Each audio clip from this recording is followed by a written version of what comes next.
카카오 서비스 대부분이 정상화했지만 완전한 복구는 이루어지지 않아 시민들의 불편이 이어지고 있습니다. 오늘 데이터 센터에 대한 2차 합동 감식이 진행됐는데 전기실 배터리에서 스파크가 튀면서 화재가 발생한 것으로 추정되고 있습니다. 카카오 서비스 장애 사태와 관련해 윤석열 대통령은 독점으로 시장이 왜곡된다면 국가가 필요한 대응을 해야 한다고 말했습니다. 국회는 김범수 카카오 의장 등 관계자들을 국정감사 증인으로 출석시키기로 했습니다. 연쇄 아동 성폭행범 김근식이 추가 성폭행 혐의로 구속되면서 오늘 만기 출소는 무산됐습니다. 출소 직전 가까스로 구속됐지만 뒤늦게 추가된 혐의에 대해 수사기관이 제대로 대처했는지 의구심도 나오고 있습니다. 중국 시진핑 주석의 3연임을 확정할 공산당 20차 당대회가 어제부터 진행되고 있습니다. 시 주석이 타이완 통일과 미국과의 대결에 대한 의지를 밝힌 가운데 동북아와 한반도 정세에 어떤 영향을 미칠지 잠시 뒤 국경 없는 저녁에서 자세히 짚어보겠습니다. 시청자 여러분 안녕하십니까? 10월 17일 월요일 뉴스가 있는 저녁 시작하겠습니다. 데이터 센터 한 곳의 화재로 전 국민의 일상이 큰 지장을 받고 각종 상거래가 마비되는 사태를 빚은 카카오 사태의 파장이 계속되고 있습니다. 이번 사태를 계기로 독과점 빅테크 기업의 사회적 책임을 어떻게 강화해 나갈 것인지에 대한 정치권과 정부의 논의에 속도가 붙을 것으로 보이는데요. 정치권이 모처럼 한 목소리를 낸 이 문제에 대해 잠시 뒤에 정가는 코너에서 짚어보겠습니다. 카카오 관련 서비스 먹통 사태로 사흘째 시민들의 불편이 이어지고 있습니다. 화재 현장에서는 2차 합동 감식이 진행됐는데 전기실 배터리에서 스파크가 튀면서 화재가 발생한 것으로 분석됐습니다. 취재 기자 연결합니다. 김다영 기자. 네, 사회 일부입니다. 오늘 화재 현장에서 두 번째 감식 작업이 진행됐죠? 네, 그렇습니다. 오늘 2차 합동 감식은 오전 11시부터 오후 3시 20분까지 4시간 넘게 진행됐습니다. 경찰과 소방 등 관계기관은 화재 발생 지점인 지하 3층 전기실 등에 대해 더 자세한 조사를 이어갔습니다. 화재 초기엔 불이 UPS라고 불리는 무정전 전원 장치에서 시작된 것으로 알려졌는데요. 경찰 등 관계기관들이 CCTV를 확인한 결과 불은 UPS가 아니라 배터리에서 시작된 것으로 파악됐습니다. 전기실 내 배터리 가운데 하나에서 스파크가 일어난 뒤 화재가 발생했고 곧바로 자동 소화 설비가 작동한 모습이 영상에 담긴 겁니다. 국가수는 이 배터리를 분해하고 분석해 정확한 화재 원인을 조사할 예정입니다. 네, 그럼 지금 카카오톡 서비스는 어느 정도로 복구된 건가요? 카카오 측은 오늘 오전 다음 카카오 메일과 톡 채널 정상화가 늦어지고 있다고 공지했습니다. 최대한 빠른 복구를 위해 노력하고 있지만 복구 장비가 복잡하고 또 트래픽 상황을 예측할 수 없어 일부 지연이 발생하고 있다고 설명했습니다. 현재 카카오톡 메시지 송수신이나 PC카톡 등 주요 서비스는 이용에 큰 지장이 없는 상황입니다. 하지만 여전히 카카오톡 쇼핑 검색이나 로드뷰 기능이 제대로 작동하지 않는 등 불편함이 이어지고 있습니다. 카카오는 서비스 복구가 완료되는 시점을 정확히 예측하기는 어렵다는 입장인데요. 대신 카카오톡에 주기적으로 복구 현황을 업데이트해 이용자들 불편을 최소화하겠다고 밝혔습니다. 또 비상대책위원회를 꾸려 화재 원인을 분석하고 피해 신고도 본격적으로 접수할 예정입니다. 지금까지 사회 일부에서 전해드렸습니다. 네, 지금 들으신 것처럼 카카오 관련 서비스가 멈춘 지 사흘째 주요 기능들은 다시 작동하고 있지만 일부 서비스는 여전히 복구되지 않고 있습니다. 특히 카카오가 사업 영역을 확장하면서 이미 삶 구석구석에 스며든 만큼 이번 마비 사태는 단순한 불편함을 넘어 실질적인 피해로 이어지고 있습니다. 박정현 기자가 보도합니다. 서울 성산동에 있는 한 미용실. 그동안 카카오 채널로 손님 예약을 받아왔는데 앱에 접속하려 해도 로그인에 실패했다라는 메시지만 되풀이됩니다. 지난 주말 이후 예약도 텅 비었습니다. 지난 15일 카카오 데이터 센터 화재로 예약 서비스 장애가 발생한 지 벌써 사흘째. 기약 없는 복구에 한숨은 더욱 깊어져 갑니다. 일단 예약 자체를 할 수 없기 때문에 매장 예약이 안 되고요. 그것만 이용하시는 고객님들은 카카오만 이용하시기 때문에 예약을 아예 안 하시더라고요. 대목인 주말 치킨집도 된소리를 맞았습니다. 카카오 앱을 통한 주문은 아예 끊겼고 기프티콘 사용도 먹통이다 보니 문의 전화가 폭주하면서 진땀을 뺐습니다. 보통 우리 매장에서는 한 카카오 앱으로 10개 정도 들어오는데 이번에 이 화재로 못 받았어요. 카카오 앱을 제일로 많이 사용하는데 다른 앱 사용 않고 그렇게 갑자기 중단돼 버리니까. 카카오 앱으로 택시를 부른 손님이 평소처럼 자동 결제된 줄 알고 그냥 내리는 바람에 요금을 받지 못한 택시기사도 있습니다. 자동으로 결제가 될 줄 알고 그 메타기를 눌렀는데 네트워크가 오류 중입니다 해갖고 계속 나왔기 때문에 결제를 할 수가 없어갖고. 온라인에는 킥보드 반납이 되지 않아 요금이 수십만 원까지 올라갔다는 사례도 잇따랐고 카카오 앱을 이용한 전기차 충전이 종료되지 않았다며 요금 과다 청구를 우려하는 글도 속출했습니다. 단지 메신저를 넘어 쇼핑, 배달, 교통, 금융까지 일상생활 곳곳에 자리 잡은 카카오톡 서비스. 이번 사태로 편리함에 익숙해진 나머지 우리 삶의 중요한 부분을 너무 의존하는 건 아닌지 재점검해봐야 할 때라는 지적도 나옵니다. YTN 박정현입니다. IT 공룡을 넘어서 골목 상권까지 넘보는 카카오는 수천만 명의 고객 데이터를 모두 4곳에 분산해 관리하고 있습니다. 재난과 재해에 대비하기 위한 건데 이번 화재에서 알 수 있듯이 카카오의 대응 체계는 아니라고 허술했습니다. 조태현 기자의 보도입니다. 카카오는 판교와 안양 등 모두 4곳의 데이터 센터에 서버를 분산해놨습니다. 이른바 이중화 작업인데 이를 통해 한 곳에서 재난, 재해가 발생해도 다른 곳의 백업 데이터로 서비스를 즉각 재개할 수 있도록 했습니다. 문제는 카카오가 이번에 불이 난 SK CNC 데이터 센터에 무려 32,000대의 서버를 운용하고 있다는 점입니다. 저희가 4개 데이터 센터의 서버를 분산해서 사용하고 있는데요. 지금 저희가 이 SK CNC 데이터 센터를 가장 메인으로 사용하고 있습니다. 32,000대 전원이 다운됐기 때문에 이런 상황에서 카카오는 화재로 인한 대규모 서버 손실을 예상하지 못했다는 궁색한 변명을 내놨습니다. 사고 발생 20분 안에 서버를 복구한다는 자체 매뉴얼은 애초부터 무의미했던 겁니다. 리스크 시나리오를 세우고 준비했다고 생각했으나 이렇게 화재라는 것은 워낙 예상할 수 없는 그런 사고였기 때문에 네이버도 같은 곳을 데이터 센터로 쓰고 있지만 이른 시간에 서비스를 복구했습니다. 카카오와 달리 자체 데이터 센터를 두고 있다는 점이 이번의 피해를 최소화했다는 평가를 받고 있습니다.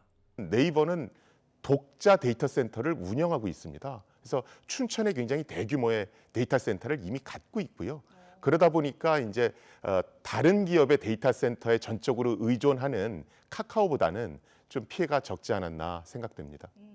국민 메신저 카톡을 앞세워 택시부터 대리운전, 인터넷 뱅킹 등 우리 생활에 깊숙이 들어와 있지만 데이터 보호를 위한 카카오의 서버 분산과 이중 백업 체계는 믿기 힘들 정도로 허술했습니다. 대비가 제대로 안 된 거죠. 원래 재난 안전은 병렬 체계로 어느 하나가 문제가 되어도 백업 체계로 이루어져서 바로 대치가 돼야 되거든요. 카카오의 각종 문제가 불거지면서 정부의 대응도 속도를 내고 있습니다. 금융감독원은 카카오 계열 금융회사의 비상 대응을 전방위적으로 점검하기 시작했고 카카오를 겨냥한 법적, 제도적인 규제 강화의 칼날도 쏟아질 것으로 보입니다. YTN 조태현입니다. 카톡 불통 사태 여파로 오늘 카카오 계열사 시가총액은 2조 원 넘게 줄었습니다. 피해자들이 집단 소송 움직임을 보이는 데다 기업의 신뢰마저 무너져 지금부터가 진짜 시련이라는 전망도 나옵니다. 박병환 기자가 보도합니다.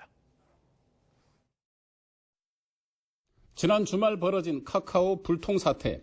카카오의 금은 월요일은 예견된 일이었습니다. 카카오와 카카오페이, 카카오게임스, 카카오뱅크의 주가는 일제히 급락했습니다. 장중한 때 10% 안팎까지 하락한 것에 비하면 그나마 낙폭을 줄였습니다. 하루 만에 카카오 계열사 시가총액은 모두 2조 원 넘게 쪼그라들었습니다. 카카오 주가는 한때 블루칩으로 통해 지난해 11월엔 13만 원을 넘었지만 여러 논란 속에 지금은 그의 3분의 1 수준으로 내려섰습니다. 더 큰 시련은 이제부터입니다. 카톡 먹통 사태의 피해자들은 인터넷 카페를 개설하고 집단 소송을 준비하고 있습니다. 유료 서비스를 이용하는 소상공인은 물론이고 무료 서비스 이용자도 손해 입증에 나서는 분위기입니다. 소상공인 연합회는 피해 접수 센터를 만들어 정확한 피해 규모를 확인하고 대응 방안을 마련하기로 했습니다. 정부의 압박도 이어지고 있습니다. 방송통신위원회는 카카오 측의 피해 신고와 상담을 위한 지원 창구 개설을 요구했습니다. 이를 통해 접수한 이용자 피해에 대해선 신속한 보상이 이루어지는지 점검한다는 방침입니다. 궁지에 몰린 카카오는 비상경영 체제에 돌입했습니다. 계열사 책임자들이 대거 참여하는 비상대책위원회 구성 카드를 꺼내던 겁니다. 지난 2006년 창립 이후 처음 있는 일로 그만큼 카카오가 이번 사태에 위기감을 느낀다는 뜻이기도 합니다. 다만 단순한 손실을 넘어서 기업의 이미지마저 땅에 떨어진 만큼 단기간에 신뢰를 되찾기는 어려울 것이란 전망이 나옵니다. YTN 박병환입니다. 국회가 카카오 먹통 사태와 관련해 카카오 김범수 의장을 국정감사 증인으로 채택해 책임을 따져묻기로 했습니다. 여야는 일제히 재발 방지 대책 마련도 약속했는데 관련 법안이 이미 지난 국회에서 발의됐었다는 점에서 늑장 대응이라는 비판도 나옵니다. 황윤태 기자입니다. 국회 과학기술방송통신위원회 국정감사에서 여야 의원들은 김범수 카카오 의장을 증인으로 부를지를 두고 시작부터 날선 공방을 벌였습니다. 주력 IDC가 들어있었냐 보조 IDC가 들어있냐의 차이가 카카오 네이버의 차이였습니다. 그런 차원에서 좀 더 전문적으로 그걸 하고 제도 개선도 하고 법령 개선도 하고 이런 차원에서 1차적으로 해보자는 차원이고요. 단순하게 실무 책임자나 경영진을 불러서는 이 모든 서비스의 근본적인 문제에 대해서 진단하기도 어렵고 우리가 그에 따른 대책 마련하기도 어렵다. 그러므로 최고 책임자인 오너를 불러야 된다는 점. 치고받는 난타전 끝에 여야는 김범수 의장을 오는 24일 출석시켜 관리부실 책임을 묻고 보상 대책도 따지기로 했습니다. 화재 사고와 관련해 SK 최태원 회장은 물론 네이버 이해진 글로벌 투자 책임자 등 고위 경영진도 줄줄이 증인 명단에 이름을 올렸습니다. 이해 없으십니까? 가결됐음을 선포합니다. 여야는 이와 함께 카카오나 네이버 같은 부가통신 사업자와 민간기업 데이터 센터를 재난 관리 대상에 포함하는 내용을 담은 법안 개정에도 공감했습니다. 데이터 센터에 대해서 소방, 방제, 보안 분야 등 철저한 안전 대책을 마련을 해야 합니다. 이번 사태의 원인을 규명하고 발생할 수 있는 모든 위기 상황에 대한 매뉴얼과 대비책을 다시 점검해야 합니다. 통신사에도 손실 보존의 의무를 물을 수 있지만 이것이 구체적으로 충분한 보상이 될 수 있느냐라고 하는 부분은 별개의 문제이지만 법적인 근거 자체는 반드시 만들어줄 필요는 있다. 여당인 국민의힘은 오늘 19일 당정을 거쳐 법안을 구체화하겠다고 약속했고 민주당도 관련 법안을 잇따라 발의했습니다. 하지만 여야가 다시 추진하는 방송통신발전기본법 개정안은 KT 아현지사 화재를 계기로 이미 지난 20대 국회에서 발의됐지만 이중규제 논란 속에 결국 법사위 문턱을 넘지 못했습니다. 대형 사건 사고가 터지고 난 뒤에야 부랴부랴 대책 마련에 나서는 여야 정치권의 모습은 이번에도 어김없이 반복되고 있습니다. 늑장 대응이라는 비판을 피할 수 없게 됐습니다. YTN 황윤태입니다. 윤석열 대통령이 카카오는 민간 기업에서 운영하지만 사실상 국가기관 통신망과 다름이 없다며 사후 조치를 검토하고 있다고 말했습니다. 특히 기본적으로 자유시장 경제를 지향하지만 만약 독과점이 심한 상황이라면 국가가 당연히 제도적으로 필요한 대응을 해야 한다며 정부 개입까지 시사했습니다. 윤 대통령의 발언 직접 들어보시죠. 민간 기업에서 운영하는 망이지만 사실상 국민들 입장에서 보면은 국가 기반 통신망과 다름이 없는 것이고 지금 국회에서도 많은 관심을 가지고 계시기 때문에 여기에 필요한 제도를 잘 정비해서 이런 사고를 미연에 방지하고 자유시장 경제 사고를 저는 갖고 있습니다만은 그것은 시장 자체가 공정한 경쟁 시스템에 의해서 자원과 소득이 합리적으로 배분이 된다라고 하는 그런 것을 전제로 하는 것이고요. 만약에 독점이나 좀 심한 그런 과점 상태에서 시장이 왜곡되거나 더구나 이것이 국가 어떤 기반 인프라와 같은 정도를 이루고 있을 때는 그건 국민의 이익을 위해서 당연히 제도적으로 국가가 필요한 대응을 해야 된다고 생각합니다. 네.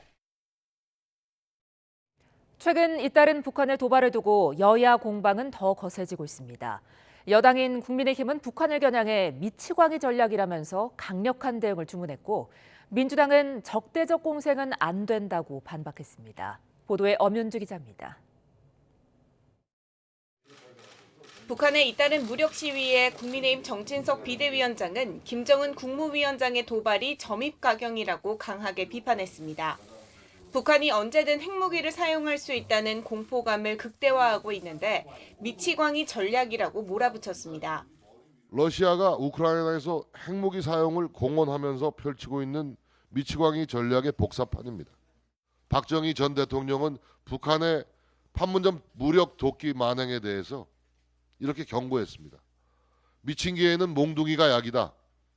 민주당 이재명 대표도 동북아의 평화와 안전이 북한의 도발로 크게 위협받고 있다며 우려를 표했습니다. 그러면서도 남북이 다시 적대적 공생관계로 돌아가선 안 된다고 주장했습니다. 국민의 생명과 안전을 지키는 안보는 어떤 이유로도 악용돼서는 안 됩니다. 특히 남북관계가 적대적 공생관계로 되돌아가서는 안 된다는 과거의 경험을 되살려야 될 때가 된 것 같습니다. 서해 공무원 피격 사건에 대한 감사원의 감사 결과를 두고도 여야의 신경전은 이어졌습니다. 국민의힘은 당시 어떤 조치를 했는지 문재인 전 대통령이 직접 조사받아야 한다고 거듭 압박했습니다. 문재인 전 대통령에 대해 깊은 유감을 표하며 스스로 떳떳하다면 당당히 진실규명에 앞장서야 할 것이고 검찰은 문 전 대통령을 반드시 조사해야 할 것입니다. 반면 용산 대통령실 앞에서 기자회견을 연 민주당은 윤석열 대통령을 직접 겨냥했습니다. 정치적 중립을 지켜야 그리고 독립적으로 운영될 감사원은 윤석열 정부의 정치보복의 사냥개일 뿐입니다. 헌법이 정한 존재이유를 스스로 부정했습니다. 국정감사 한복판에서도 여야는 북한의 잇따른 도발과 감사원의 서해 피격 조사를 두고 정쟁에 가까운 거친 공방을 거두지 않고 있습니다. 국민이 기대하는 국회 모습과는 거리가 멀어 보입니다. YTN 엄윤주입니다.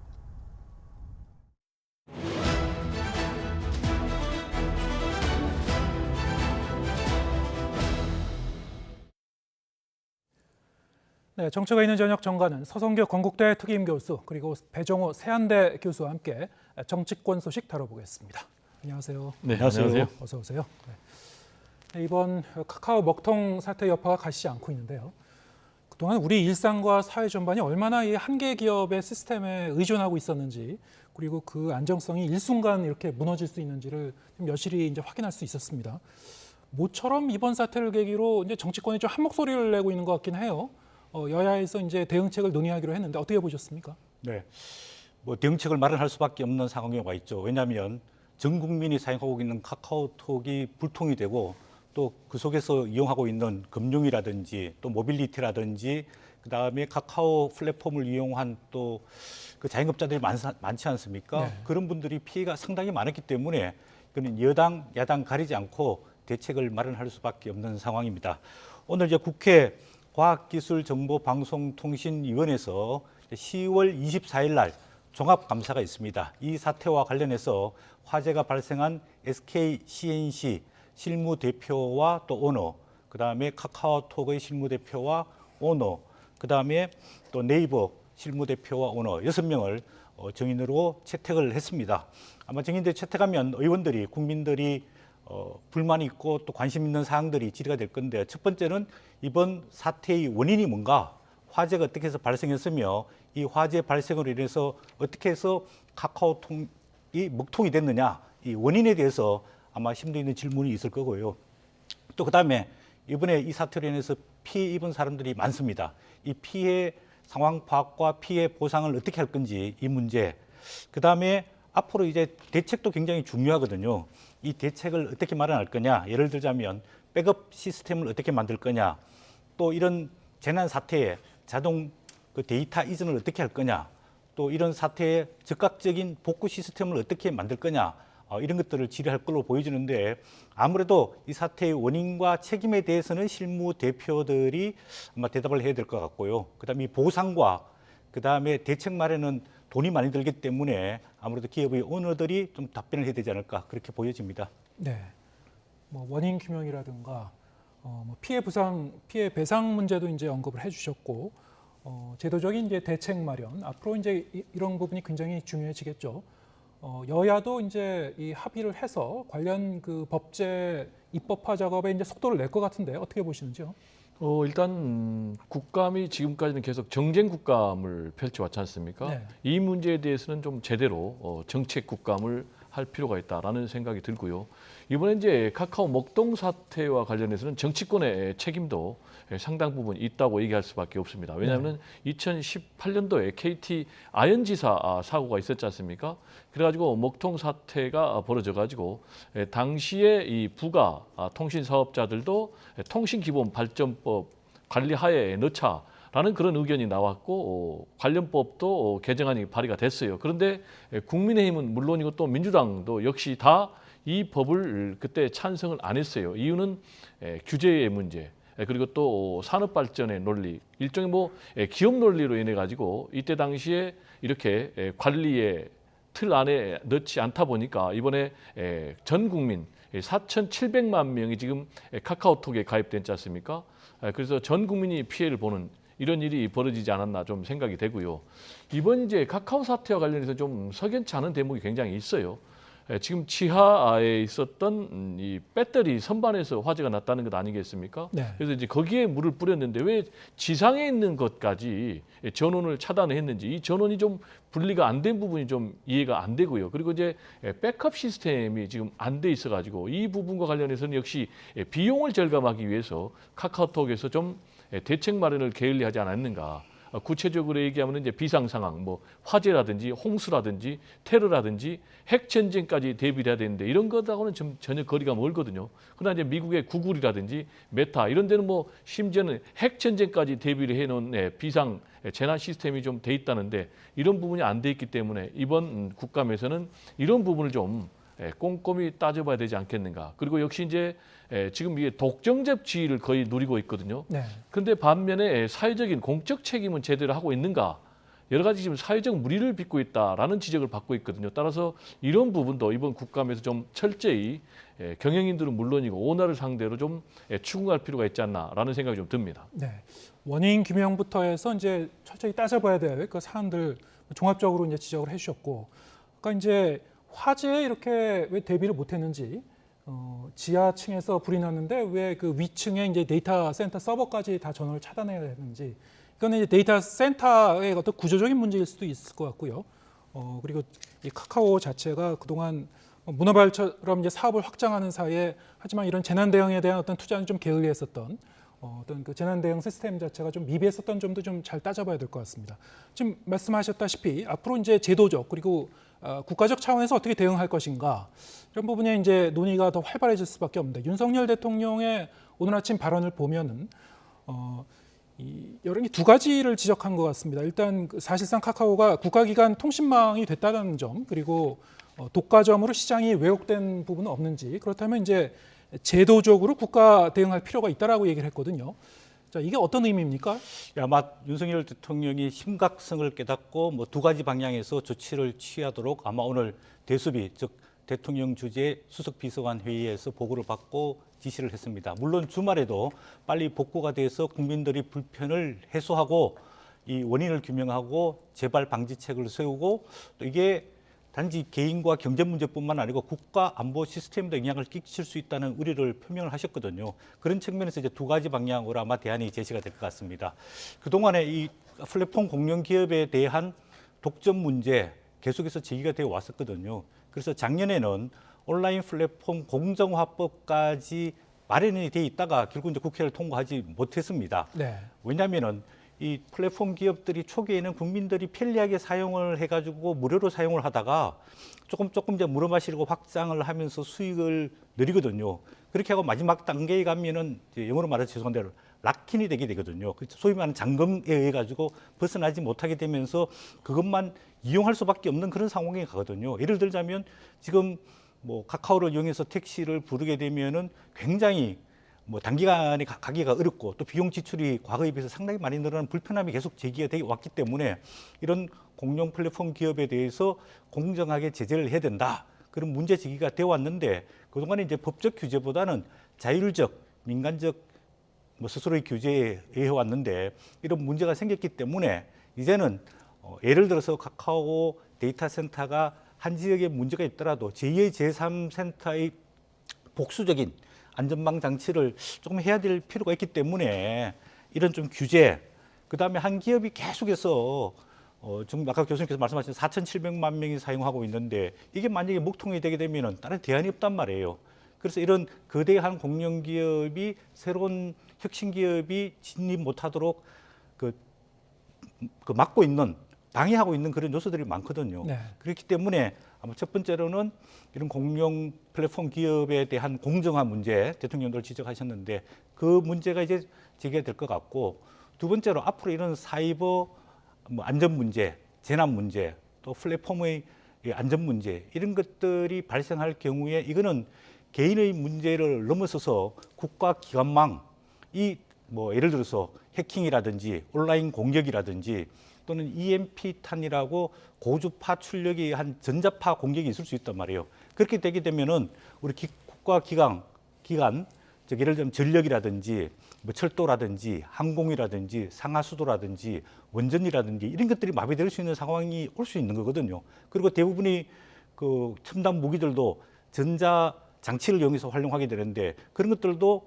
사용하지 못하게 되는 이런 위기 상황이 올 수 있기 때문에 이런 문제에 대해서 말씀하신 대로 사이버 안보 태스크포스를 구성해가지고 국가안보, 과학기술정보통신부, 국방부, 국가정보원, 또 검찰과 경찰, 그다음에 군사안보지원사령부들이 협력해가지고 대응책을 좀 마련해라, 이런 문제를 오늘 회의에서 제기를 했고, 또 이런 사이버 재난 이런 상황이 되게 되면은 국민 개인들도 의사소통할 수 있는 게 차단된단 말이에요. 그러면 재난에 대해서 신속하게 대피하고 안부를 묻는 이런 시스템이 붕괴가 되기 때문에 이런 좀 백업 장치, 제2의 장치, 또 안전 장치 이런 것들에 대한 대비를 강구해야 될 것 같습니다. 네. 이렇게 되면은 이 독과점 부분에 대한 어떤 규제나 어떤 그 제도적인 수술이라든가 지금 말씀하셨다시피 이제 안보 문제로 이제 직결되는 거기도 하고요. 상당히 좀 광범위한 부분에 있어서 앞으로 이제 많은 논의를 하고 대책을 마련해야 될 것 같은데, 이렇게 되면 이제 기존에 윤석열 대통령이나 현 정부가 계속 강조해왔던 이른바 이제 자율 규제 기조, 온라인 플랫폼 기업의 자율 규제 기조하고는 좀 약간 상반되는 측면도 있거든요. 어떻게 보시는지요? 지금 이제 이번 카카오 먹통 사태를 계기로 과연 민간 중심의 자율 규제를 어디까지 허용할 것인가라는 네. 근본적인 문제에 대해서 성찰할 수밖에 없다고 봅니다. 지금 이제 카카오 같은 경우는 아까도 말씀드렸지만 이제 4,700만 명의 국민들, 사실상 전 국민들이 가입하고 있다라고 해도 과언이 아닐 정도로 독점적인 그런 지위를 누리고 있지 않습니까? 네. 거기에다가 이렇게 민간만 사용하는 것이 아니고 심지어는 이제 정부에서도 사용을 합니다. 보니까는 국세청, 경찰청, 행정안전부 등 16개 행정기관에서 민원 서비스로 이 카카오톡 시스템을 사용을 하거든요.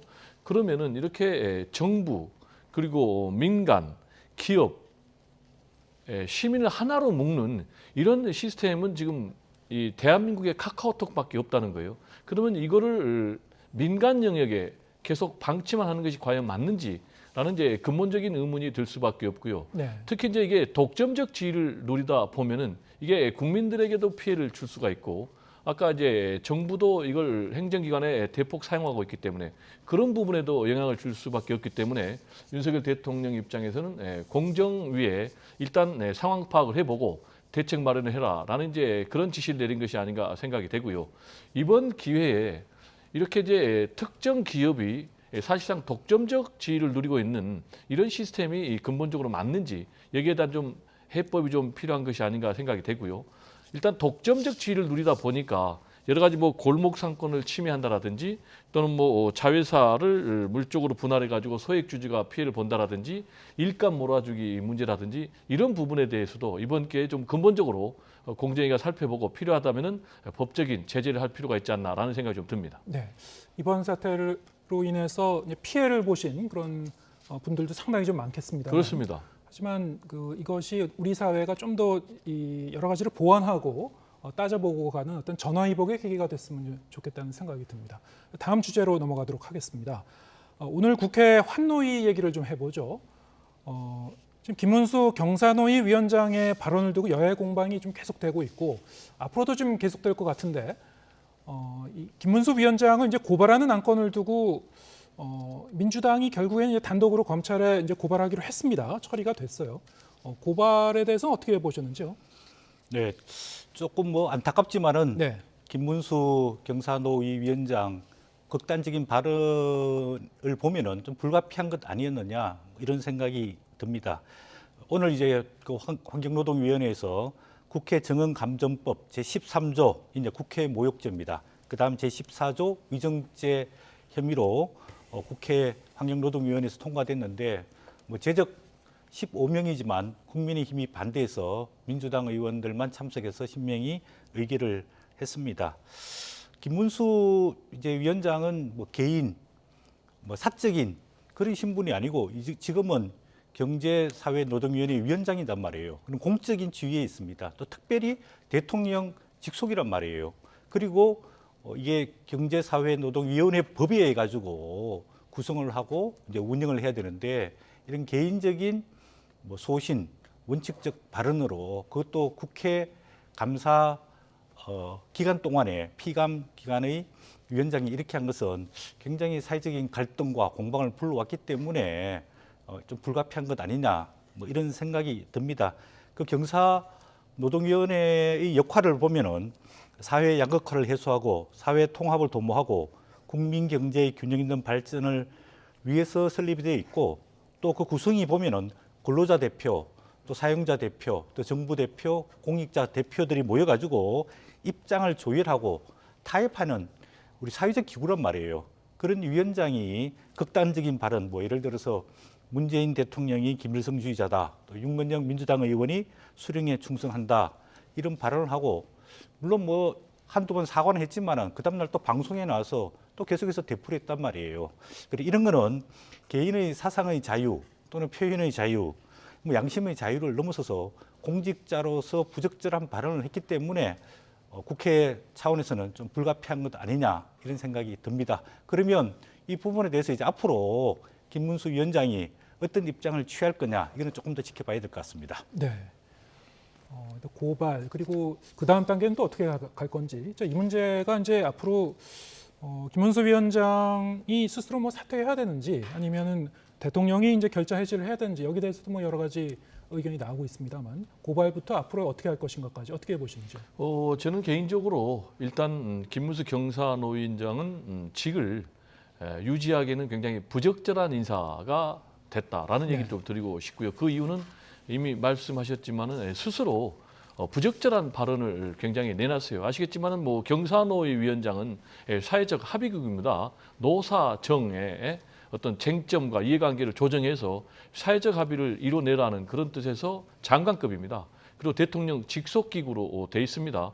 그럼에도 불구하고 지금 반노동적인 그런 이제 극단적인 언사를 내놨지 않습니까? 네. 그리고 정치적으로도 뭐 문재인 전 대통령에 대해서 총살가입니다. 김일성주의자다. 또 뭐 윤건영 국회의원을 향해서는 뭐 수령님에게 충성한다 이런 말. 그래가지고 사과를 내놨는데 또 오후에는 이걸 또 번복하는 듯한 그런 발언을 해가지고 본인이 지금 스스로 화를 자초하고 있는데 이런 분이 계속 있을 경우에는 사회적 합의를 유발해내는 것이 아니라 오히려 사회적 갈등을 조장하고 부추기는 그런 직에 맞지 않는 분이기 때문에 그만둬야 된다고 보고요. 가장 좋은 해법은 본인이 스스로 그만두는 것이 인사권자인 윤석열 대통령의 짐을 덜어주는 것이겠죠. 그러나 본인이 그만두지 않는다면은 윤석열 대통령께서 저는 즉각적으로 해임할 필요가 있다. 왜냐? 이렇게 극단적인 발언을 했음에도 불구하고 윤석열 대통령께서는 오히려 노동 현장에 경험이 있는 분이다라면서 감싸는 듯한 그런 발언을 했단 말이에요. 그렇다면은 과연 윤석열 대통령은 이런 김문수 경사노위원장의 극단적인 발언에 대해서 본인도 뜻을 함께한다라는 것인지 그런 생각을 갖게 할 수밖에 없거든요. 그래서 뭔가 조치를 취하지 않는다면은 김문수 경사노위원장의 부담이 여기서 끝나는 것이 아니고 윤석열 대통령의 부담으로 옮아갈 수 있다. 그리고 저는 또 궁금한 게 왜 이런 분을 발탁했을까? 사전에 문제가 다 있는 발언을 했는데 그리고 두 번째로는 과연 법무부 산하에 인사검증단이 있는데 여기서는 제대로 검증을 했는지 이 검증 시스템에도 좀 문제가 있지 않나라는 생각이 좀 듭니다. 네.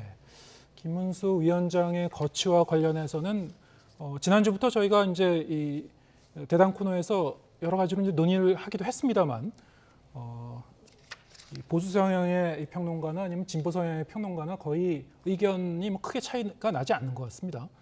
하지만 이제 본인이 이제 스스로 물러나지 않을 경우에는 대통령이나 아니면 대통령실에서 어떤 입장을 취해야 될 것 같은데 지금까지는 좀 거리를 두고 있단 말이죠. 어떻게 풀어야 될까요? 네, 뭐 윤석열 대통령이 이제 도어 스태핑 때 언론인들이 김문수 위원장의 발언에 대해서 어떻게 생각하느냐 하니까 네. 뭐 노동 현장을 잘 아시는 전문가다 이렇게 했는데 김문수 위원장은 뭐 70년대, 80년대 노동 현장에서 노동 운동을 했던 분이지 지금 2022년 현재 상황 노동 문제에 대해서는 별로 전문성이 상당히 떨어지고 경험이 떨어지는 것 아니냐 이런 생각이 듭니다. 네. 왜냐하면은 물론 지금 뭐 민노총이라든지 한노총이라든지 정교조라든지 이런 강성 엄브렐라 노조가 문제가 많은 것은 분명합니다.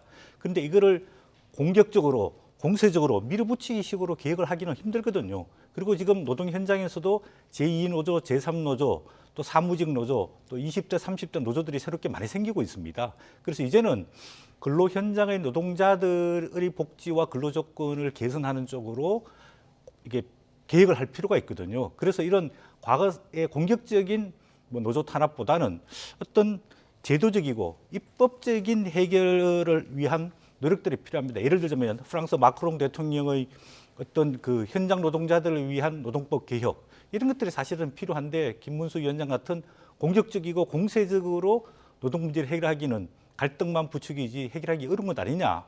그런 측면에 봤을 때 본인이 스스로 뭐 결자 해지하는 게 가장 바람직스럽다고 보여지고 있고 만약에 본인이 계속 소신과 고집을 피우면 아무래도 임명권자 측에서 좀 거취를 결정해 주도록 요청을 할 필요가 있다고 보여집니다. 네, 알겠습니다. 지금 뭐 대통령이나 이제 대통령실에서도 뭐 이런 그 여론의 흐름을 계속 좀 주시하고 있겠죠.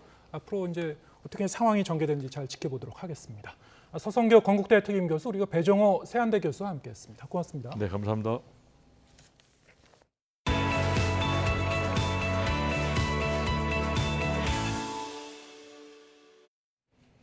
미성년자 11명을 성폭행한 김근식이 출소 직전 가까스로 다시 구속됐지만 뒤늦게 포착된 추가 혐의와 관련해 수사기관이 제대로 대처했는지는 점검할 필요가 있어 보입니다. 검찰은 16년 전 범행을 규명하는 데 어려움이 컸다는 입장이지만 사건 처리 과정을 보면 의구심도 남습니다. 나혜인 기자입니다. 김근식의 추가 혐의가 수사기관에 처음 포착된 건 재작년 12월입니다.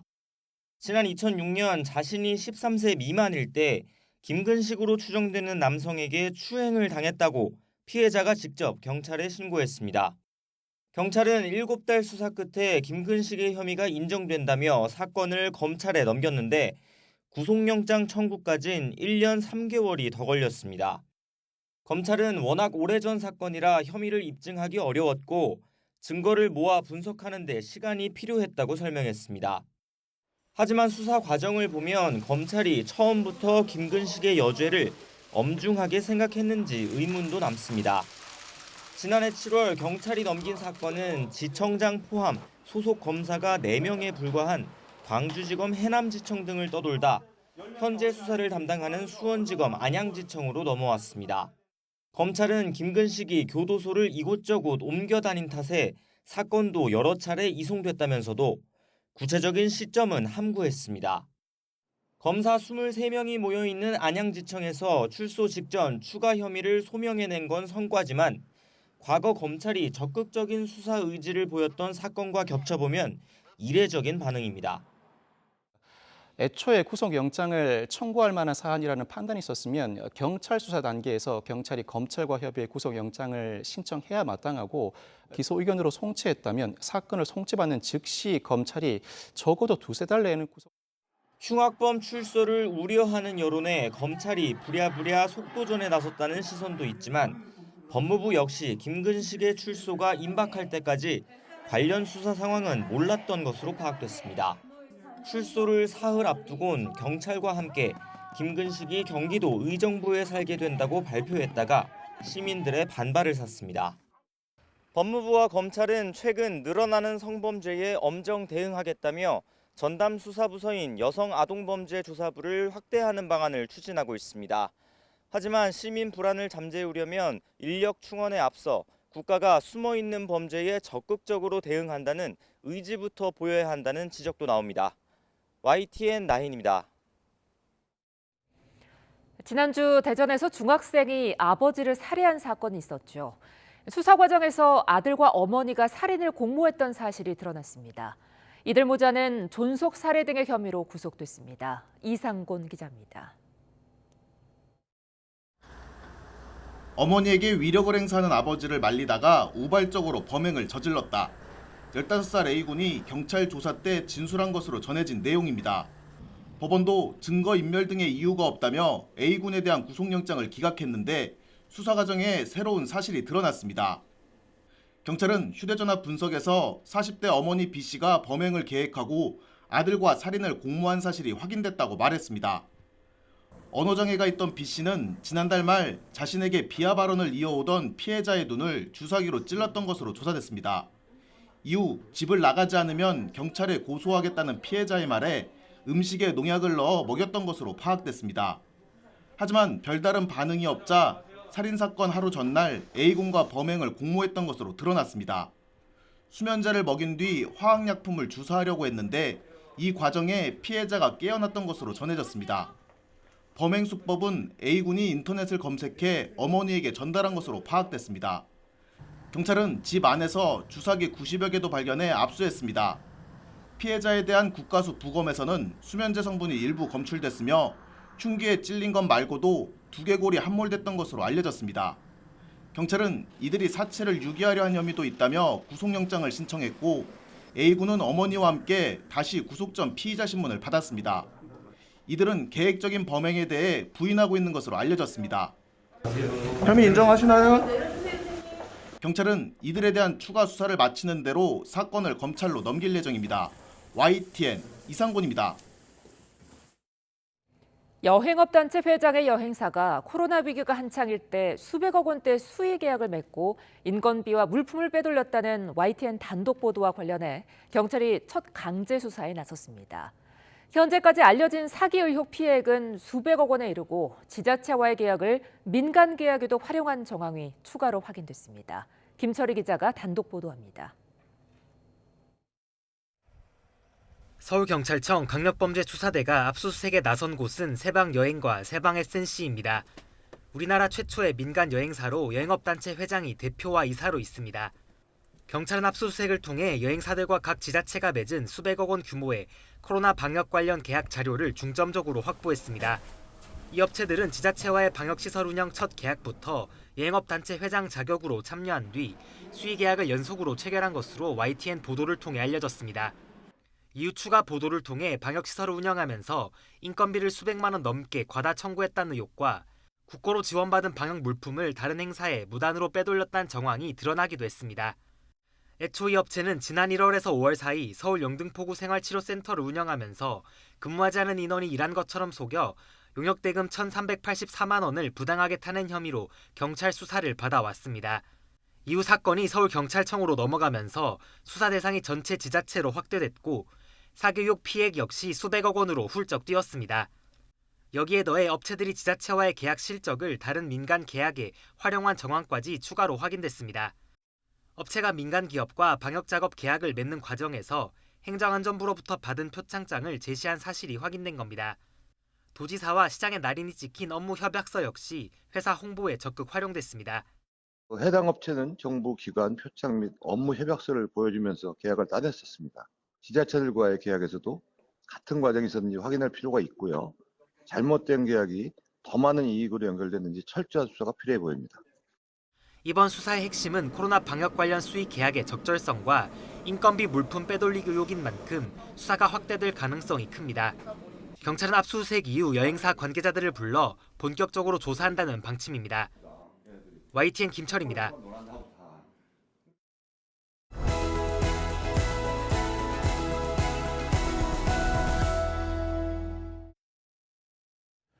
시진핑 중국 국가주석의 3연임을 확정할 중국 공산당 20차 당대회 막이 올랐습니다. 시 주석이 그리는 중국의 모습은 무엇일지, 외교와 경제, 사회 등 여러 분야에서 우리에겐 어떤 영향이 있을지 국제 이슈를 짚어보는 국경 없는 저녁, 임상훈 인문결 연구소장과 함께 자세히 짚어보겠습니다. 어서 오세요. 안녕하십니까. 네. 중국의 제20차 당대회 막이 올랐습니다. 지금 뭐 우리나라는 물론이고 전 세계가 주목하고 있는데요. 그렇죠. 이번 대회가 이제 어떤 의미가 있는 겁니까? 좀 일단 요약해갖고 한번 정리를 해주시죠. 20차 당 대회라고 흔히 부르지 않습니까? 네. 그러니까는 그 중국이라는 그 특수한 정치 제도 하에서 이제 그 비교할 수 있는 것이 이제 많지 않기 때문에 그 어느 정도 중요성으로 따지자면은 보통 민주국가의 이제 대선급이라고 할 수가 있는 것이죠. 그러니까는 대선으로 이제 그 치러지는 그런 것은 아니고 공산당의 그것도 구조가 피라미드식으로 이렇게 구조가 돼서 막 최종적으로 이제 그 7명의 그 상무위원이 있는데 그 중에서 한 명이 이제 당 총서기가 되는데, 네. 하여간 그 구조를 이제 그 결정을 해서 당 총서기까지 결정이 돼서 향후 5년 동안에 중국을 그 어떻게 보면은 이끌고 가는, 그러니까는 다른 나라 같으면은 민주국가 같으면은 국가가 있고 그 밑에 이제 뭐 당이 다수로 있다든가 그러지 않습니까? 네. 그런데 이제 중국 같은 경우에는 당이 국가를 이렇게 접수해서 끌고 가는 그런 형태이기 때문에. 이번 행사 같은 경우에는 국가 행사가 아니라 당 행사지만 사실은 국가 행사보다 더 큰 행사라고 할 수가 있는 것이죠. 네, 민주국가로 치면 거의 대통령 선거급으로 굉장히 중요한 정치 이벤트다. 그렇죠.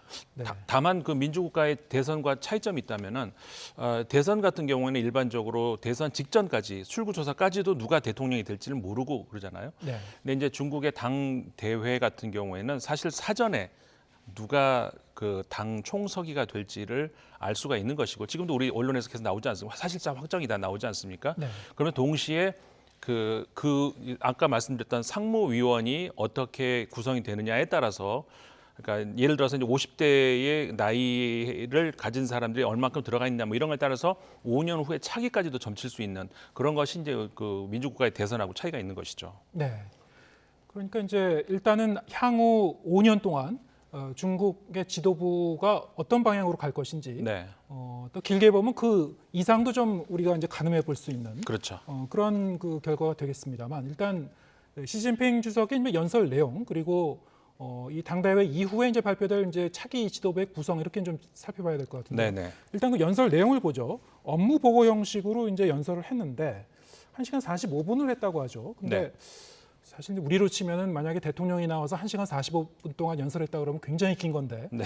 이것도 이전보다는 굉장히 좀 짧아진 편이라고요. 절반이 줄은 거죠. 예. 그러니까 19차 5년 전 19차 때는 3시간 40여 분, 40분이 좀 넘는 시간 동안에 연설을 했는데, 네. 당시에는 그러니까 사실 말이 3시간 45분이 그 시간 동안에 듣고 있는 사람도 말하는 사람도 힘들 겁니다.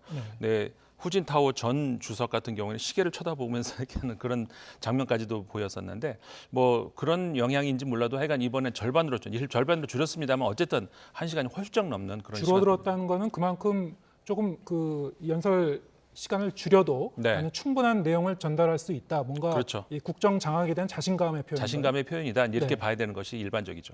예.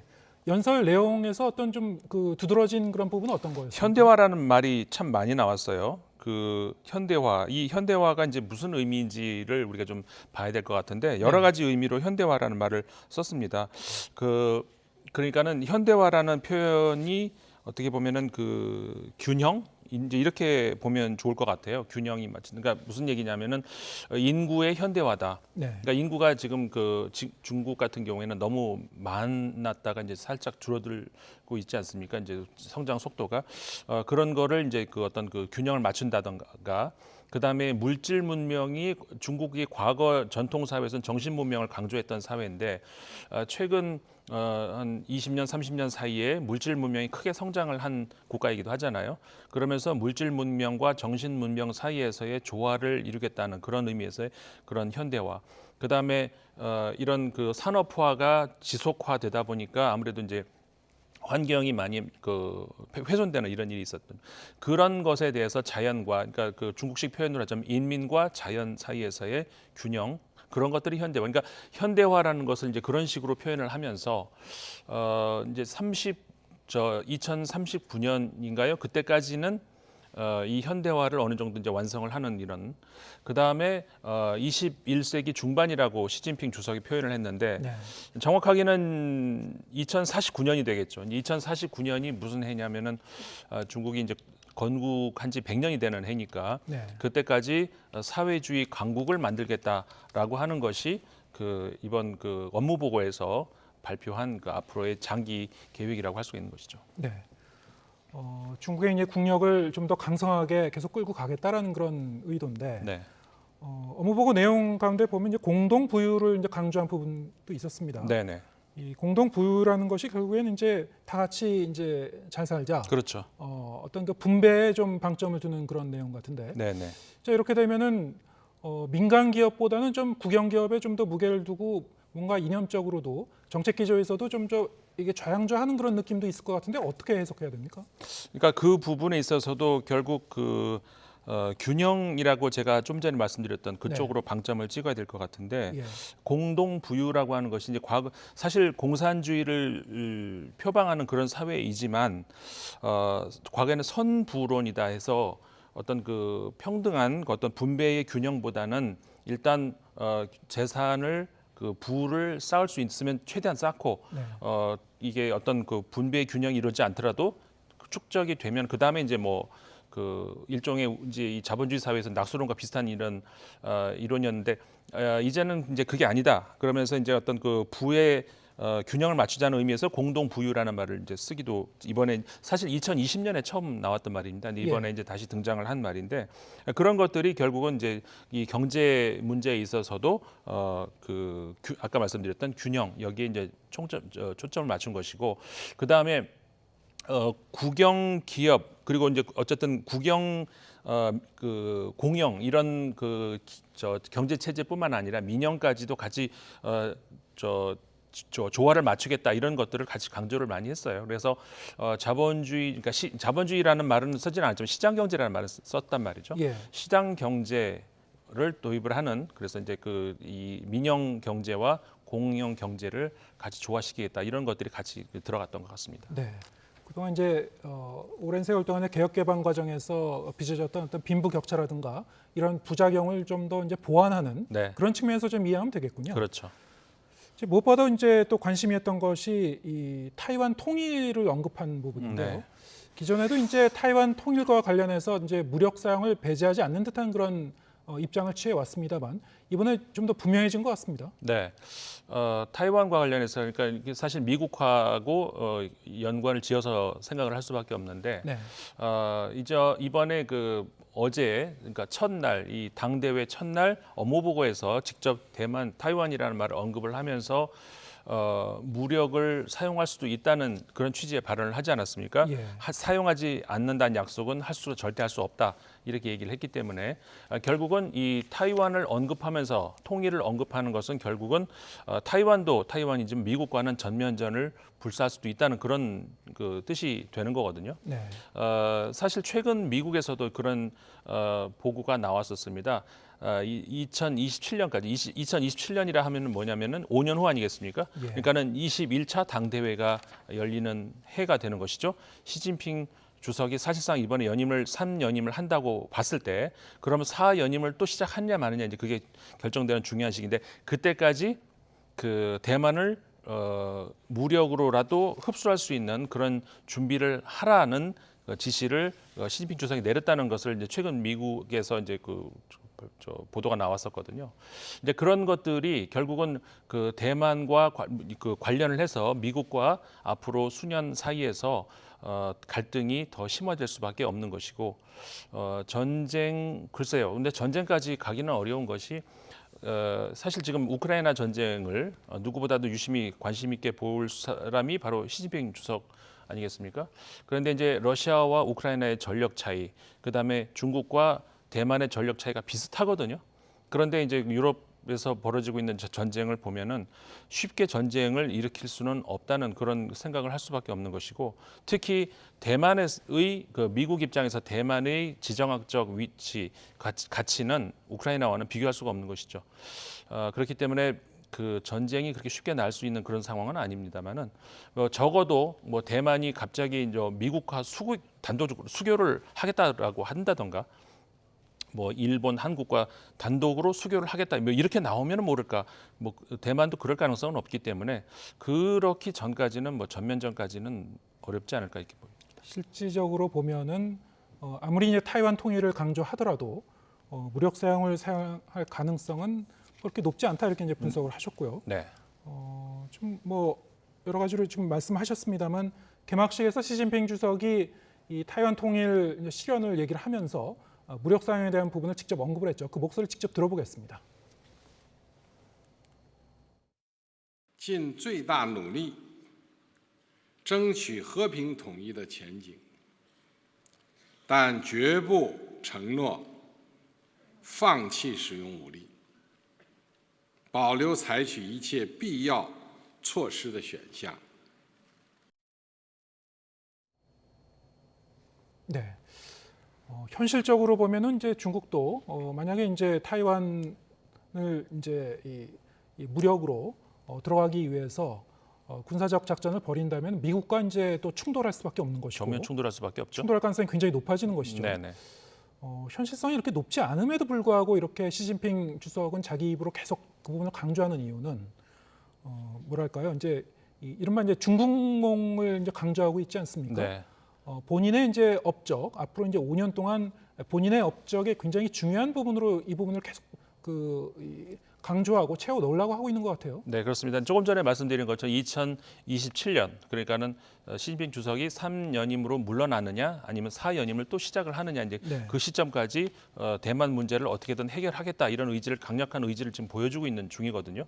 실제로 뭐 전쟁 가능성이 높다고 볼 수는 없습니다만은 어떻든 그 지금 다른 문제에 있어서도 특히 경제적 압박이라든가 모든 면에서 그 미국을 중심으로 하는 게 서방 국가들로부터 포위를 당하고 있는 상황에서 네. 새로 임기를 시작하는 그 본인의 입장에서 근데 한 달 후면 공교롭게 미국에서는 중간 선거가 열리는데 지금 그 바이든 대통령이 조금 불리한 상황에 놓여 있거든요. 그러니까 상원은 뭐 수성을 한다 치더라도 하원에서는 최근 여론조사를 보면 지는 거로 나오는데 그런 상황에서 그러니까는 그 본인의 자신감을 최대한 이 가장 큰 정치 행사에서 크게 발휘를 하겠다라는 어떻게 보면 그런 퍼포먼스라고 보는 것이 좋지 않을까 싶습니다. 예. 이번 당대회를 계기로 이제 3연임 확정은 뭐 거의 분명해지는 것 같고. 그렇죠. 사실상. 사실 이제 그 다음 관심은 이게 이제 이 3연임으로 끝날 것이냐 아니면은 4연임, 5연임까지도 가는 거 아니냐 뭐 이런 건데요. 자, 그 부분을 이제 가늠하려면 결국 차기 지도부가 어떻게 구성되는지를 봐야 되는 거죠. 그렇죠. 네. 좀 전에 초반에도 말씀을 드렸습니다만은 그 민주국가에서의 대선과 차이점이 바로 이 지점인데 차차기까지도 우리 가늠해 볼 수 있는 이런 그 것이라는 건데 예. 사실 덩샤오핑 그 이후로 장쩌민 그다음에 후진타오 지금 그 시진핑 이때까지는 과거 마오쩌둥 시대와 달리 어떤 1인 단독으로 그 집권을 해서 종신 집권을 하는 그런 체제가 아니라 집단 지도 체제라고 우리가 부를 수 있는 과거 옛날에 그 로마 시대 때 과두 정치 같이 네. 7명이 어떻게 보면은 그 권력을 어느 정도는 분점을 하는 물론 1인 그 당 총석에게 좀 집중이 되는 건 사실입니다만은 그런 상황에서 어떻게 보면은 그 새로운 어떻게 마오쩌둥과 화구어펑 그 지도자까지는 물론 화구어펑은 이제 권력 기간이 짧았습니다만 그 지도자까지는 1인 어떻게 보면은 그 권력이 강했다면 그 이유는 집단 지도 체제 아니겠습니까? 근데 그런 체제가 사실 이게 뭐 여러 가지 요인이 있습니다. 그러니까는 그 장쩌민 후진타오로 이어지는 그 기간 동안에 소위 말해서 우리가 상하이방이라고 부르죠. 그 다음에 그 공청단이라고 부르는 둘 사이에서 권력 갈등이 굉장히 심했습니다. 그런 과정에서 어부지리로 어떻게 보면 시진핑 주석이 탄생을 한 측면도 분명히 있거든요. 그런 상황에서 집단 지도 체제가 붕괴가 되느냐 이런 거는 아직까지는 좀 그 예단하기는 좀 이러 보입니다. 왜냐하면은 상하이방이 이제 그런 아까 권력 투쟁 과정에서 사실 거의 붕괴되다시피 했거든요. 네. 뭐 그런 과정에서 그 다음 권력으로 어떻게 이제 가느냐. 시자준이라고 흔히 부르죠. 그러니까는 시진핑 주석의 측근 계열로 이동을 하느냐, 네. 아니면은 아까 말씀드린 공청단으로 다시 후진타오 계열로 이동을 하느냐, 이거를 우리가 이제 이번 그 당대회 말미에 한번 봐야 되고, 특히 이제 그 60년대생이 이번에 그 상무위원으로 합류를 하느냐 마느냐. 만약에 합류를 한다 그러면은 그 인물들 중에서, 그리고 내년에 이 사람이 만약에 국가 부주석이 된다면, 그러면 이 사람은 5년 후에 그 당 총서기가 될 가능성이 높고 차기 지도자가 될 가능성이 높은 것이고, 만약에 그런 인물이 이번에 합류를 하지 않는다면 그러면 4연임 가능성도 굉장히 높아지는 것이죠. 네, 그 당대회 직후에 발표되는 이 차기 지도부의 최고위원회의 상무위원회인가요? 네. 상무위원회 이제 구성을 보고 네. 거기에 이제 후계자급이 이제 포함이 되느냐 안 되느냐 이제 잘 눈여겨봐야 되겠군요. 그렇죠. 그런데 이제 이번에 그 연설 내용을 보면은 뭐 이를테면 뭐 당 중앙의 집중 통일 영도를 견지하고 확대해야 된다 뭐 이런 부분도 있고, 네. 이런 그 집중 통일 영도라는 그 표현 자체가 아까 말씀하신 대로 뭔가 이 집단 지도 체제보다는 어떤 그 1인 통치 시대를 좀 강조하는 측면이 있지 않느냐 이런 느낌도 좀 있는 것 같아요. 네, 맞습니다. 아직은 뭐 단언할 수 없다고 하셨습니다만. 네. 그 사상이라는 말을 네. 함부로 쓰지 않았었죠. 사실 예. 우리 중국의 지도자를 하더라도. 근데 시진핑 사상 이렇게 말을 쓰지 않습니까? 네. 사상이라는 말은 과거에 마오쩌둥 시대나 썼던 그런 것이고, 그 뒤로는 뭐 이론 이렇게 이제 붙였던 그런 것인데, 시진핑 사상, 물론 이번에 어제 업무 보고에서는 시진핑 사상이란 말보다는 좀 새 시대 사상 뭐 이렇게 그런 표현들을 많이 썼던 것 같은데, 네. 아무튼 아까 초반에 말씀하셨던 그러니까 연설 시간을 줄이는 거라든가 여러 가지로 굉장한 자신감이 이번에 그 대회에서 많이 보여줬어요. 네. 그런 것들이 결국 1인 체제로 가는 어떤 그 길, 이런 것과 연관이 된다고 볼 수가 있는 것이죠. 네. 이렇게 당대회를 통해서 시진핑의 연임이 확정이 된다면 앞으로 뭐 한중 관계라든가 또 이제 한반도, 북한을 포함한 한반도 정세에도 영향을 줄 수 있을 것 같은데 어떻게 전망하시는지요? 뭐 사실 중국 같은 경우에는 지도자가 바뀐다고 해서 크게 대외 정책이라든가 그 한반도 정책 관련 정책이 이제 뭐 크게 바뀔 것 같지는 않고, 다만 현재의 미국과의 관계에서 굉장히 그 중국 입장에서는 압박을 받고 있다라고는 그런 단계 아니겠습니까? 그렇기 때문에 지금 최근에 그렇지 않아도 중국의 김정은 위원장이 중국 시진핑 주석에게 친서를 보냈고, 거기에 대해서 지난 13일이었던가요? 답장을 또 하는 형식으로 해서 지금 이 대외 상황이 좋지 않다라는 것을 인식을 같이 했어요. 그러면서 결국은 이 친서 주고받은 그 내용이 뭐였냐면은 미국의 압력에 대해서 우리가 같이 공동으로 힘을 합하자는 그런 내용이었단 말이죠. 네.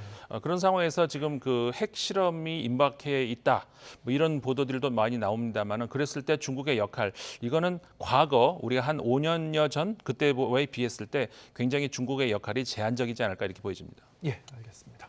오늘 말씀 여기까지 듣겠습니다. 임상훈 인문결 연구소장이었습니다. 고맙습니다. 고맙습니다.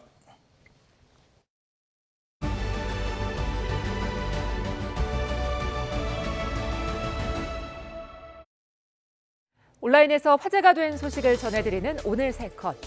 여러분들은 라면은 얼마나 자주 드십니까? 세계적으로도 잘 알려진 한국인의 라면 사랑에 대한 조사 결과 한번 보시죠. 한국농수산식품유통공사가 15세에서 65세 500명을 대상으로 온라인 설문조사를 한 결과인데요. 한국인은 주 1.7회 라면을 먹는 것으로 나타났습니다. 남성은 주 1.8회, 여성은 1.5회 먹는다고 응답했고, 연령별로 보면 남성은 20대와 50대가, 여성은 30대와 40대가 가장 많이 먹는 것으로 나타났습니다. 시간대별로 보면 절반 이상이 점심때 라면을 먹는다고 답했는데요. 영화 기생충 등 한류 때문일까요? 라면 수출액은 2015년 이후 7년 연속 증가하면서 수출 효자 노릇까지 톡톡히 하고 있습니다. 서울대 교수 자녀의 서울대 수시 모집 합격률이 평균을 크게 웃도는 것으로 나타났습니다. 전체 평균은 15%에 불과하지만 서울대 교수 자녀의 서울대 수시 합격률은 25%나 됐습니다.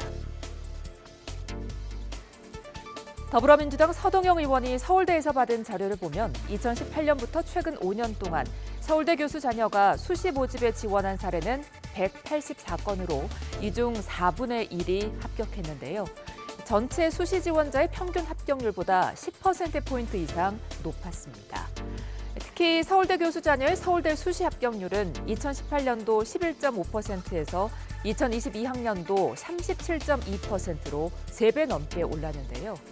하지만 정시 모집 합격률은 전체 지원자 평균이 25.9%인데 비해 교수 자녀는 22%로 더 낮았습니다.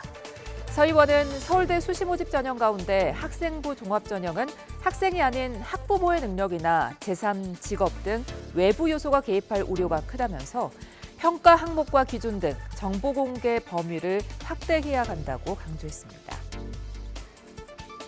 우크라이나 수도 키이우 중심가엔 또 수차례 폭발음이 울렸습니다. 러시아의 자폭 드론 공격으로 보이는데요. 화면 함께 보시죠. 현재 시간 17일 아침 키이우 중심가에는 두세 차례 폭발음이 들렸는데요. 키이우 당국은 이번 공격으로 주택 여러 채가 파손됐으며 구조대가 현장에 투입됐다고 밝히고 주민들에게 대피령을 내렸습니다.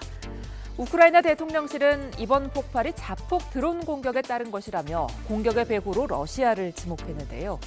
지난 8일 크림대교 폭발에 대한 보복으로 키이우를 포함한 러시아 주요 도시에 무차별 공습을 퍼붓고 있는 러시아. 그 보복의 대상이 일반 시민들이란 점에서 국제사회 우려의 목소리가 커지고 있습니다. 지금까지 오늘 세 컷이었습니다. 우크라이나 전쟁 장기화로 러시아군의 무기가 빠르게 소진되고 있다는 관측이 나오는 가운데 이란이 지대지 미사일을 러시아에 공급하기로 했다는 외신 보도가 나왔습니다. 전쟁 양상이 더 확산할 것이라는 우려를 낳고 있습니다. 이동원 기자의 보도입니다. 러시아군이 우크라이나 침공에 사용한 러시아제 탱크입니다. 우크라이나군의 반격에 러시아군이 퇴각하면서 버린 것을 다시 고쳐 지금은 우크라이나군이 타고 있습니다. Знайшли десь тут неподалеку ми його знайшли, витягнули, почистили, все підготовили, він справний, він ідеально працює. Тобто це танк для нас. 지난 2월 말 시작된 전쟁이 8개월 가까이 이어지면서 러시아군의 무기 비축량이 빠르게 소진되고 있다는 관측이 나오고 있습니다. 특히 크림대교 폭발에 대한 보복으로 미사일 수백 발을 발사해 미사일 비축량이 크게 줄었지만 서방의 제재로 비축량을 채우는 데 어려움을 겪고 있다고 영국 국방부는 평가했습니다. 이런 가운데 워싱턴 포스트는 이란이 지대지 미사일을 러시아에 공급하기로 비밀리에 합의했다고 보도했습니다. 이란의 자폭 드론이 우크라이나 공습에 사용된 데 이어 사거리 300에서 700km의 단거리 탄도미사일을 러시아에 제공하려 한다고 전했습니다. 이란은 어느 편에도 무기를 제공하지 않았고 하지 않을 것이라며 관련성을 부인하고 있습니다. 하지만 러시아가 우크라이나 남부를 공격하는 데 사용한 드론의 다수가 이란제라는 사실이 확인됐습니다. 전문가들은 이란의 무기 공급이 드론에서 지대지 미사일로 확대되면 러시아가 더 많은 선택권과 큰 파괴력을 확보하게 될 것이라고 우려하고 있습니다. YTN 이동원입니다. A급 전범이 합사된 일본 야스쿠니 신사에 기시다 총리가 총리 명의로 또다시 공문을 보냈습니다. 현직 강요 일부는 직접 참배했는데 우리 정부는 역사를 직시하고 성찰과 반성을 해야 한다며 유감을 표했습니다. 도쿄 이경아 특파원이 보도합니다. 태평양 전쟁 A급 전범 14명이 합사된 야스쿠니 신사. 가을 제사 기간을 맞아 재단 앞에 놓인 공물 가운데 내각 총리 대신 기시다 후미오의 이름이 눈에 띕니다. 마사가키라는 화분을 총리 명의로 공물로 보낸 겁니다. 지난해 10월 취임 후 기시다 총리가 야스쿠니에 공물을 보낸 것은 이번이 4번째입니다. 일본 정부는 총리가 개인 자격으로 보낸 것이라고 설명했습니다. 私人の立場でのこととして理解しており、内閣総理大臣との肩書きを付して奉納されたことは、その地位にある個人を表す場合に慣例としてしばしば行われていることであり、 현직 강요들 중 일부는 직접 참배에 나섰습니다. 우익 성향의 다카이치 경제안보 담당 장관, 그리고 아베 파벌에 속한 니시무라 경제산업성 장관이 다녀갔습니다. 이들은 나라를 위해 희생한 선조에게 예를 표하는 것은 당연하다고 말합니다. 国の思いですね、家族を案じながら、国のために犠牲になられた、英霊に尊崇の念をお示しをするということは、私は当然のこと、自然のことというふうに思います。 이뿐 아니라 약 100명에 이르는 초당파 국회의원 모임도 집단 참배를 예고했습니다. A급 전범까지 합사해 제사를 올리며 기리는 야스쿠니 신사는 그 자체로 침략 전쟁을 미화하는 상징으로 평가받고 있습니다. 우리 정부는 책임 있는 지도급 인사들이 또다시 공무를 복납하거나 참배를 되풀이한 데 깊은 실망과 유감을 표한다고 밝혔습니다. 그러면서 과거 잘못에 대한 겸허한 성찰과 진정한 반성을 행동으로 보여야 한다고 촉구했습니다. 도쿄에서 YTN 이경아입니다. 방탄소년단 BTS가 맏형 진을 시작으로 군대에 갈 예정이라고 밝혔습니다. 소속사인 하이브는 입영 연기를 철회한다고 공시를 통해 이를 확인했습니다. 신웅진 기자입니다. 주식회사 하이브의 공시 내용입니다. 방탄소년단 멤버 진, 김석진은 2022년 10월 말 입영 연기 취소를 신청하고 이후 병무청의 입영 관련 절차를 따를 예정입니다. 다른 멤버들도 각자의 계획에 따라 순차적으로 병역을 이행할 예정입니다. 이에 따라 진을 필두로 다른 멤버들도 줄줄이 입대할 것으로 예상됩니다. 데뷔 9주년을 맞은 지난 6월, BTS는 그룹 활동보다는 솔로 위주로 음악을 이어가겠다고 밝혔고, 또 지난 15일 부산에서 열린 단독 콘서트에서도 이번이 마지막이라고 말한 바 있습니다. 방탄소년단 7명의 마음이 같고 또 여러분들이 저희를 믿어주신다면 저희는 앞으로 저에게 어떤 일이 있어도 굳건히 잘 이겨나가고 여러분과 또 행복하게 공연하고 음악 만들고 할 거니까. 1992년생으로 만 30세인 진은 병역법에 따라 문화체육관광부 장관의 입영 연기 추천을 받아 올해 말까지 입영이 연기된 상태였습니다. 하지만 병역법 시행령상 다른 예술이나 체육 분야와 달리 대중문화는 대체복무 대상이 아닙니다. 최근 몇 년간 대중음악계를 비롯해 각계에서 형평성 문제를 제기하며 BTS의 대체복무 허용을 촉구했지만 국회의 논의는 지지부진했습니다. 박보균 문화체육관광부 장관은 국민 여론이 중요하다며 올해 안에 입장을 확정하겠다고 말했고, 이기식 병무청장은 군 복무가 바람직하다고 밝히는 등 정부는 원론적인 입장을 되풀이했습니다. 입영 연기 취소로 진은 입영 통지서가 나오는 대로 현역으로 입대할 예정인데 빠르면 연내에 갈 수도 있습니다. YTN 신홍진입니다. 밤사이 기온이 10도 이상 곤두박질할 것으로 보이면서 내륙 곳곳에 올가을 첫 한파주의보가 내려졌습니다. 일부 내륙 기온이 영하권으로 떨어지고 서울도 4도에 머무는 등 마치 초겨울 같은 추위가 찾아오겠습니다. 정혜윤 기자입니다. 파란 하늘과 은빛 억새가 장관을 이루며 완연한 가을을 알립니다. 가을 축제가 한창인 공원에는 억새와 가을꽃을 카메라에 담으려는 시민들로 붐빕니다. 하지만 옷깃을 스치는 바람은 가을을 넘어 초겨울로 향하고 있습니다. 억새 축제한다 그래서 가족들하고 오늘 나와봤는데 너무 좋네요. 근데 날씨가 좀 추워요. 바람 불고. 북서쪽에서 찬 대륙 고기압이 다가오면서 기온이 크게 떨어지고 있기 때문입니다. 강원도 철원과 인제 기온이 영하 1도, 충북 제천과 경북 봉화, 의성도 0도까지 내려가겠습니다. 산간에 이어 내륙 기온이 영하권으로 떨어지는 건 이번이 처음입니다. 서울 아침 기온도 4도로 올가을 최저 기온을 보이겠습니다. 초겨울 추위가 한 달가량 먼저 찾아오는 셈입니다. 특히 전날보다 10도 이상 기온이 떨어질 것으로 보이는 경기와 강원, 충북, 남부 내륙에는 올가을 첫 한파주의보가 내려졌습니다. 북서쪽에서 찬 공기가 유입되면서 내륙을 중심으로 한파특보가 발표된 가운데 19일까지 아침 최저기온은 전국 대부분 지역이 5도 내외로 떨어져 춥겠고, 기상청은 이번 추위가 사흘 정도 이어지다 목요일 오후부터 풀리겠다며 심한 온도 변화에 유의해달라고 당부했습니다. YTN 정혜윤입니다.